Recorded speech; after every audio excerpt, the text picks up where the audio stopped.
സംസാരിക്കേണ്ടത്. സംസാരിക്കുകയാണെങ്കിൽ 8 കാര്യങ്ങളെ ശ്രദ്ധിച്ചുകൊണ്ടാണ് ഒരാൾ സംസാരിക്കേണ്ടത്.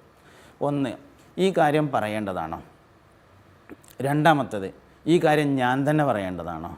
മൂന്നാമത്തേത്, ഈ കാര്യം ഇപ്പോൾ പറയേണ്ടതാണോ?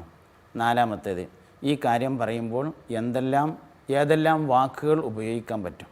അഞ്ചാമത്തെ കാര്യം, ഈ വാക്ക് ഉപയോഗിച്ചാൽ ആർക്കെങ്കിലും അതുകൊണ്ട് ബുദ്ധിമുട്ടുണ്ടാവുമോ? ആറാമത്തെ കാര്യം, ഇതിൻ്റെ അനന്തരഫലം എന്തായിരിക്കും? ഏഴാമത്തെ കാര്യം, ഇത് മറ്റാരെങ്കിലും ആക്ഷേപിക്കലായിത്തീരുമോ? 8 കാര്യങ്ങൾ ചിന്തിച്ചതിന് ശേഷമാണ് ഒരാൾ ഒരു വാക്ക് പറയേണ്ടത്. ഹുജ്ജത്തുൽ ഇസ്ലാം അബൂ ഹമദുൽ ഗസാലി റളിയല്ലാഹു അൻഹു തൻ്റെ ഇഹ്യാ ഉലൂമുദ്ദീനിൽ ഈ കാര്യം വളരെ വിശദമായി ചർച്ച ചെയ്തിട്ടുണ്ട്. ഒരുപക്ഷെ ഇതുകൊണ്ട് തന്നെ ആയിരിക്കാം നമ്മുടെ പ്രായമുള്ളവർ പറയും 32 പല്ലുകൾക്കുള്ളിൽ ഒരു നാവിനെ വെച്ചത് വെറുതെ അല്ല എന്ന്. തീർച്ചയായും സംസാരിക്കുക എന്നതിനേക്കാൾ സംസാരിക്കാതിരിക്കുക എന്നതാണ് പ്രാധാന്യമുള്ളത്. അല്ലെങ്കിലും നമ്മൾ സാധാരണ എക്സ്ട്രാ പേഴ്സണാലിറ്റി എന്ന് പറയാറുണ്ട്. ഒരാൾ എക്സ്ട്രാ പേഴ്സണാലിറ്റി ആണെന്ന് പറയും. കുട്ടികളെക്കുറിച്ചൊക്കെ അധികം പറയും. നിരന്തരമായി സംസാരിച്ചു കൊണ്ടിരിക്കുന്ന, എല്ലാവരോടും സംസാരിച്ചു കൊണ്ടിരിക്കുന്ന ആൾക്കാണ് നമ്മൾ എക്സ്ട്രാ പേഴ്സണാലിറ്റി എന്ന് പറഞ്ഞത്. വാസ്തവത്തിൽ എക്സ്ട്രാ പേഴ്സണാലിറ്റി അതല്ല, മൗനം വാചാലമാക്കാൻ കഴിയുള്ളതാണ് എക്സ്ട്രാ പേഴ്സണാലിറ്റി എന്ന് പറഞ്ഞത്. ഒരാൾ സംസാരിച്ചു എന്നതല്ല, സംസാരിച്ചില്ല എന്നതായിരിക്കണം അസ്വസ്ഥത ഉണ്ടാകുന്നത്. ഒരാൾ ചീത്ത പറഞ്ഞു എന്നുള്ളത് മറ്റൊരാൾക്ക് അസ്വസ്ഥത ആകുന്നതിനേക്കാൾ അയാളൊന്നും പറഞ്ഞില്ലല്ലോ എന്നത് അസ്വസ്ഥത. അതാണ് മൗനം വാചാലമാക്കുക. അതാണ് ഏറ്റവും വലിയ കഴിവ്. ഈ ഒരു സ്ഥലത്ത് മൊത്തത്തിൽ കുറേ പേര് ഇരിക്കുന്നിടത്ത് നമ്മുടെ ഇരുത്തത്തിലും ഒരു ഇതുണ്ടല്ലോ. ചില ആളുകൾ വന്നിട്ട് എന്നെ കഴിഞ്ഞിട്ട് വേറെ ആരും ഇല്ല എന്നൊരു രീതിയിലിരിക്കും. ചിലർ വന്നിട്ട് വല്ലാതെ ഇങ്ങനെ ഞാൻ പാവമാണ്, എന്നെ ഒന്നും ചെയ്യരുതെന്നുള്ള ഇരിക്കും. ശരിക്കും എന്താണ് ഒരു സദസ്സിൽ നമ്മളെങ്ങനെ ഇരിക്കും? ഓരോരുത്തരുടെയും സ്ഥാനത്തിനനുസരിച്ചാണ് ഇരിക്കേണ്ടത്.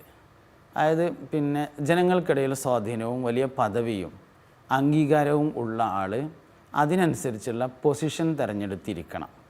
എല്ലാവരും മുൻനിരയിലിരിക്കുക എന്നുള്ളതല്ല. എന്നാൽ മുൻനിരയിൽ ഇരിക്കേണ്ട ഒരാൾ ബാക്കിൽ പോയിരിക്കാൻ പാടില്ല. അയാൾ മുന്നിൽ തന്നെയാണ് ഇരിക്കേണ്ടത്.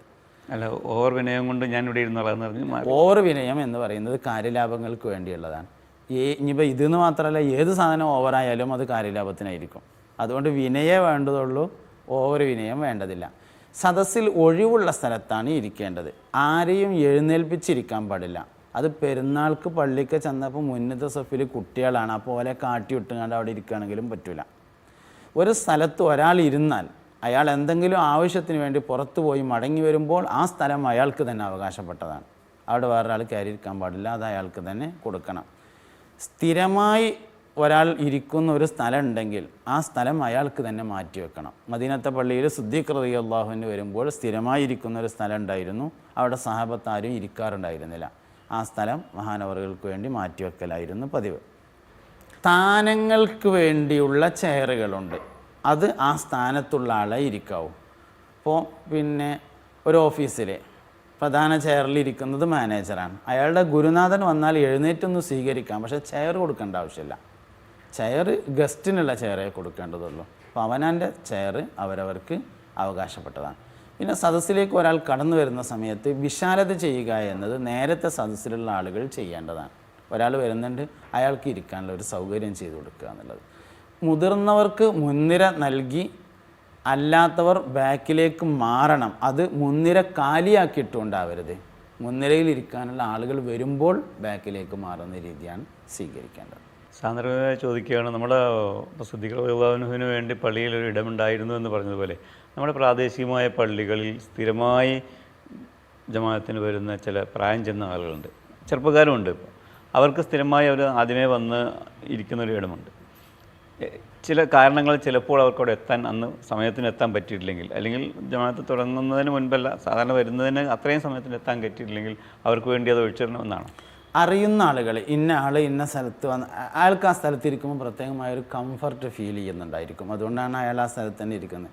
അപ്പോൾ അറിയുന്ന ഒരാൾ ആ സ്ഥലം അയാൾക്ക് വേണ്ടി താൽക്കാലികമായി ഒഴിച്ചിടണം. പിന്നെ അവസാനം നിസ്കരിക്കാൻ വേണ്ടി എഴുന്നേൽക്കുന്ന സമയത്ത് ഒഴിച്ചിടാൻ പറ്റാത്തൊരു സാഹചര്യം വരുമ്പോൾ മാത്രമാണ് ആ സീറ്റ് ഫില്ലാക്കേണ്ടത്.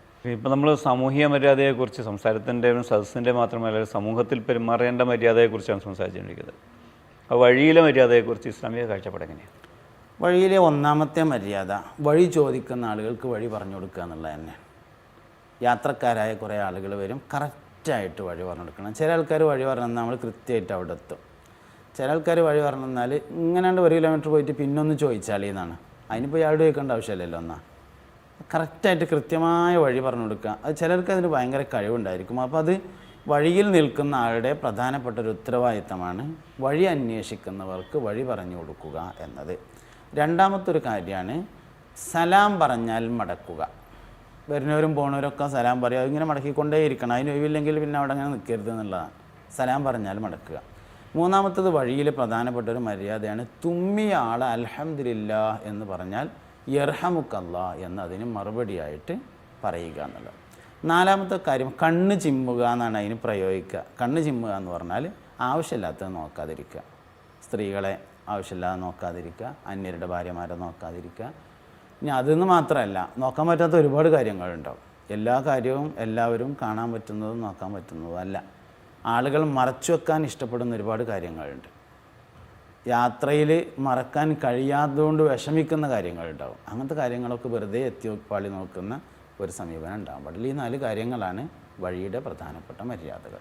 താങ്കളിൽ നിന്ന് കിട്ടിയത് വളരെ ആശാവഹമായ നല്ല 4 ഉപദേശങ്ങളാണ്. വഴിയോട് നമ്മൾ വലിയ നീതി കാണിക്കേണ്ടതുണ്ട്.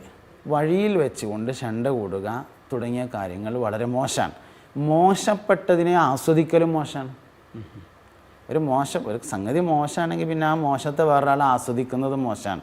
അതുകൊണ്ട് നമ്മൾ വഴിയിൽ നിൽക്കുന്നത് നമുക്ക് മാത്രം ഉൾക്കൊള്ളാവുന്ന കാര്യത്തിനായാൽ പോരാ, മറ്റുള്ളവർക്ക് കൂടി ഉൾക്കൊള്ളാൻ കഴിയുന്ന കാര്യങ്ങൾക്കാണ് ഒരാൾ വഴിയിൽ നിൽക്കേണ്ടത്. ഇപ്പോൾ 4 മണിക്ക് ഒരാൾ ബസ് സ്റ്റോപ്പിൽ ഇങ്ങനെ നിൽക്കുന്നു. ഒരാൾ ചോദിച്ചു എന്താ ഇവിടെ ഇങ്ങനെ നിൽക്കുന്നതെന്ന് ചോദിച്ചാൽ സ്കൂൾ വണ്ടി വരാണ്ട് പേരക്കുട്ടി അതിൽ വന്നിറങ്ങും എന്ന് പറഞ്ഞാൽ കേൾക്കുന്ന ആൾക്ക് മനസ്സിലായി അത് ശരിയാണ്. പേരക്കുട്ടി നഴ്സറി പഠിക്കുകയാണ്, കുട്ടി വരുമ്പോൾ ഇവിടെ നിൽക്കേണ്ടത് തന്നെയാണ്. കേൾക്കുന്നവർക്ക് കൂടി ബോധ്യപ്പെടുന്ന കാര്യങ്ങൾക്ക് വേണ്ടിയാണ് ഒരാൾ വഴിയിൽ തങ്ങേണ്ടത്.